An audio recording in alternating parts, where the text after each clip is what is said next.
my party. We're just getting started. A life is a dream or a nightmare. Salam guys, Muaz Malik di sini. Okey, kalau sekarang ni korang sedang mencari Asus ROG Phone 6 untuk pasaran Malaysia, kalau tak silap aku ada 4 model yang diorang tawarkan lah, iaitu Asus ROG Phone 6, Asus ROG Phone 6 Pro, Asus ROG Phone 6D dan Asus ROG Phone 6D Ultimate.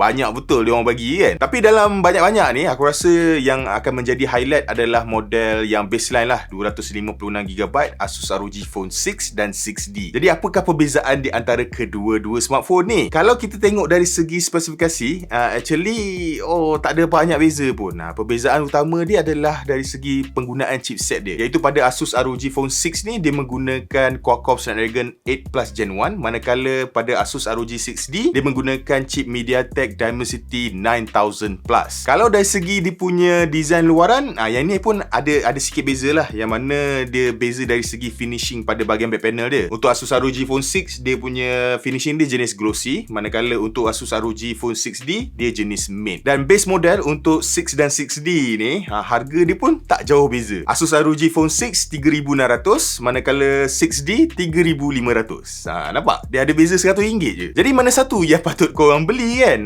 Memang pening lah Asus Malaysia ni. Kenapa dia bawa banyak sangat? Jawapan mudah. Kalau korang nak go for performance, go for Asus ROG Phone 6. Kalau korang nak go for rekaan yang nampak lebih stylish, aku akan suggest untuk go for Asus ROG 6D. Kenapa aku cakap macam ni?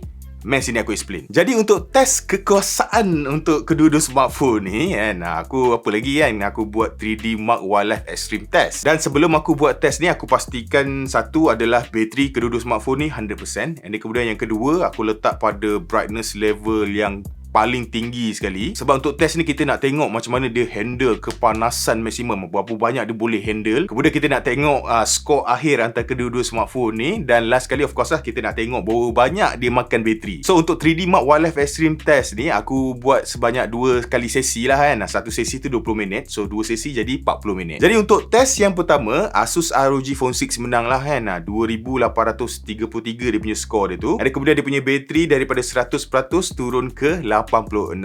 Manakala untuk 6D pula, dia skor sebanyak 2643 dengan bateri turun sehingga 88%. Untuk suhu, kedua-dua dia lebih kurang sama je. Cuma aku perasan 6D ni dia panas sikit lah, dalam 1 darjah situ lebih sikit daripada Asus ROG Phone 6. Dan lepas habis test yang pertama ni, aku terus buat test yang kedua. So suhu awal tu adalah 52 darjah pada kedua-dua smartphone. Dan selepas 20 minit, skor yang kita dapat adalah 2817. Bateri turun sehingga 73% pada Asus ROG Phone 6 dan skor sebanyak 2641, bateri turun sehingga 75% pada Asus ROG Phone 6D. Jadi kesimpulan yang aku boleh buat daripada test ni, Asus ROG Phone 6 ni dia perform dengan lebih baik lah, tapi masalah dia makan tenaga lebih sikit. Manakala pada Asus ROG Phone 6D ni, walaupun dia punya skor dia tu sedikit rendah dan kemudian masa testing tu suhu dia tu sedikit panas, tapi dari segi penjagaan bateri tu, kegunaan tenaga bateri tu dia lebih jimat lah.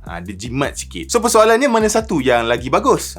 6 ke 6D? Jawapan dia dua-dua bagus.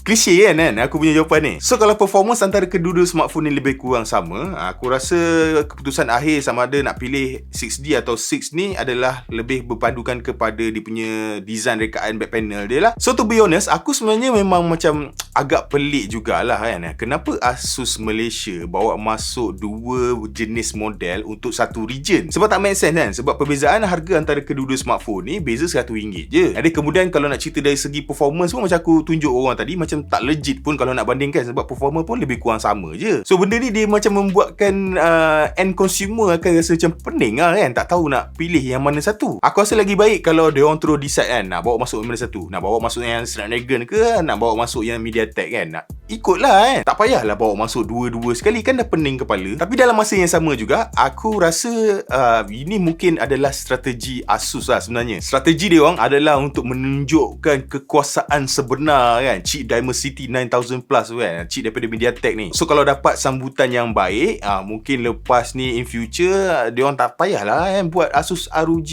yang gunakan Qualcomm punya chipset. Bebek terus gunakan MediaTek je kan. Sebab yalah, even walaupun dia MediaTek, dia punya performance dia pergi kot. So kiranya lepas ni kalau dia orang decide untuk terus gunakan chip MediaTek Dimensity je, orang ramai mungkin takkan persoalkan lah kan kekuasaan dia tu. Sebab memang dah terbukti dah yang mana pada model 6D ni dia memang saing-saing hebat macam yang ada pada Asus ROG Phone 6. Jadi Asus ROG Phone 6 dan 6D ni, kesimpulan dia tu memang kedua-dua smartphone ni sangat berkuasa dan memang sangat sesuai untuk digunakan untuk korang guna untuk main game tu semua.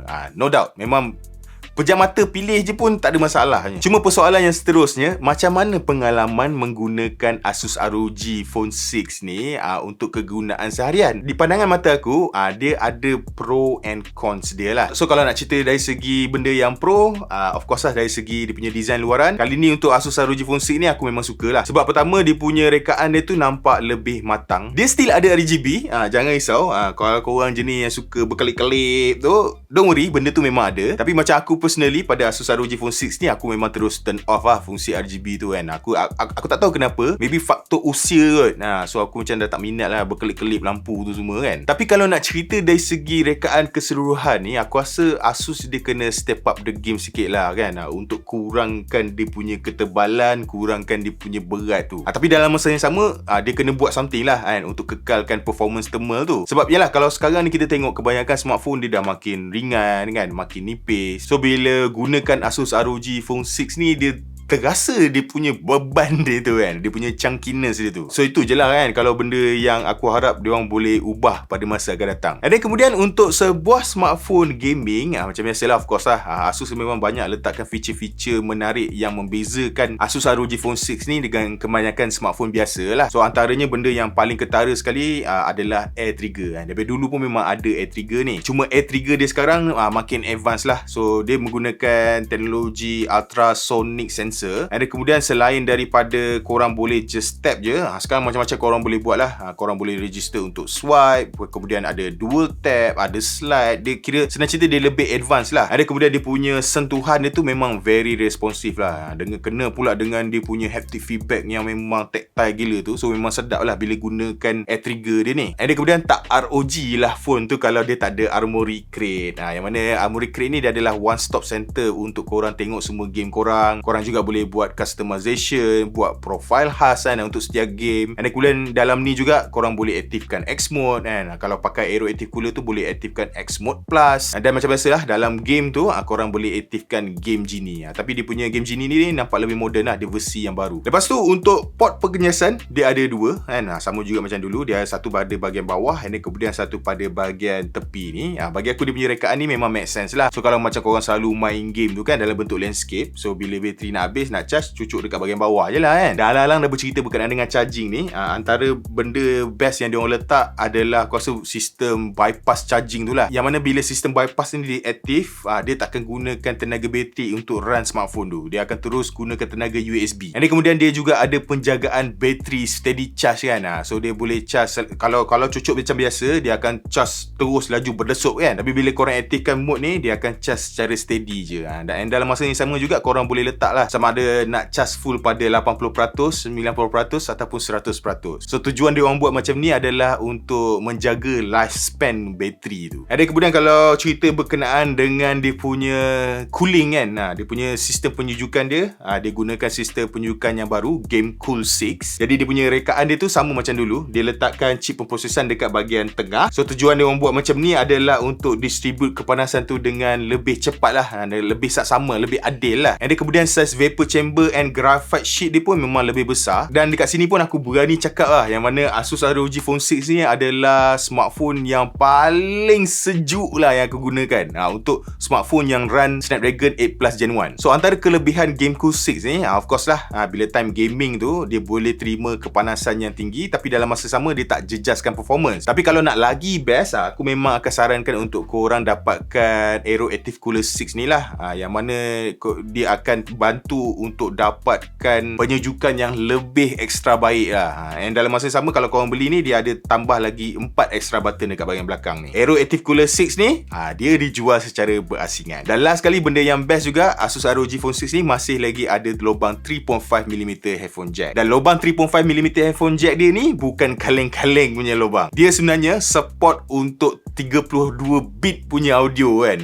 So memang best lah. Macam aku kan, aku selalu guna lubang dia ni, aku selalu cucuk aku punya headphone. Ada kemudian aku buka USB Audio Player Pro kan untuk aktifkan bitrate yang tinggi, pasang Tidal, dengar lagu, memang function gila lah. So kat sini aku dah macam aku tak perlulah nak ada deck tambahan ekstra, nak kena bawa ke Lukile kan. Ada Asus ROG Phone 6 ni pun dah cukup dah. Cuma komen aku berkenaan dengan lubang dia ni, aku just tak suka kedudukan dia. So kedudukan dia dekat bahagian tepi ni, so bila cucuk tu dia akan rasa janggal lah kalau nak guna time gaming. Jadi maybe aku rasa benda yang paling sesuai adalah korang gunakan connector audio jack yang L-shape punya. Jangan guna yang straight punya. So kalau guna L-shape, aku rasa dia akan rasa lebih natural lah. Untuk lain-lain pasal phone ni, aku rasa memang okey. Dia punya screen quality dia bagus, ketajaman pun bagus. Dia 165Hz refresh rate dia, yang mana aku rasa memang macam agak overkill sikit. Sebab tak banyak pun game popular yang support sehingga 165Hz ni. Dan memandangkan dia punya screen dia ni pun, screen AMOLED dia ni pun bukannya jenis LTPO. So macam aku personally, aku memang tak run pada 165Hz lah. Aku turunkan pada 120Hz. So pada 120Hz ni dia masih lagi smooth, and dalam masa sama dia menjimatkan lagi tenaga bateri tu. Ada kemudian untuk speaker, Asus ROG Phone 6 ni masih lagi the best in the game lah kan. Dia menggunakan front firing speaker, so stereo. Bunyi dia memang berlemak, memang sedap. Ada kemudian kalau bercerita berkenaan dengan bateri pula, macam biasalah kan, daripada dulu pun bateri Asus ROG Phone 6 ni memang besar. Dia gunakan dual bateri 3000 mAh, so total adalah 6000 mAh. Ada kemudian dia gunakan juga charging speed yang laju 65 watt. Tapi itulah kan, sayanglah untuk sebuah smartphone yang harga 3000 ke atas, dia tak ada wireless charging. Dan last sekali untuk kamera, walaupun kamera ni bukan keutamaan untuk sebuah smartphone gaming, aku berpendapat bahawa kamera yang ada pada Asus ROG Phone 6 ni adalah yang terbaik lah untuk mana-mana smartphone gaming. Tapi yang terbaik ni hanyalah pada kamera utama dia je lah kan. Kalau nak cerita kamera ultrawide dia, performance kamera ultrawide dia memang agak meh lah. Tapi untuk kamera utama memang cantik. Dan satu lagi benda yang aku perlu bagi tahu juga, aku kena cerita juga, adalah pada dia punya kamera selfie. Yang mana Asus ROG Phone 6 ni adalah antara smartphone yang agak rare jugalah. Smartphone Android yang agak rare yang boleh korang record video menggunakan resolusi 4K 30 frame per second. Benda ni memang selalu tak ada. Sebab kebanyakan smartphone Android yang mana mid-range ke flagship ke, kebanyakannya memang tak ada lah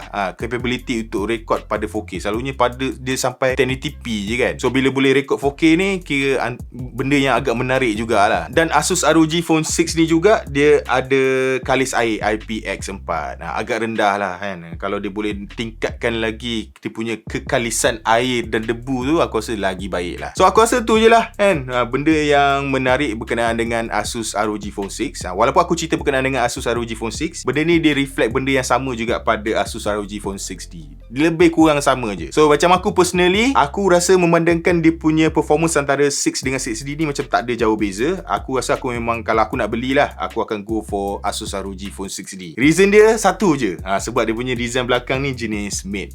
Dia nampak lebih cantik, nampak lebih premium lah kalau nak banding dengan ROG Phone 6.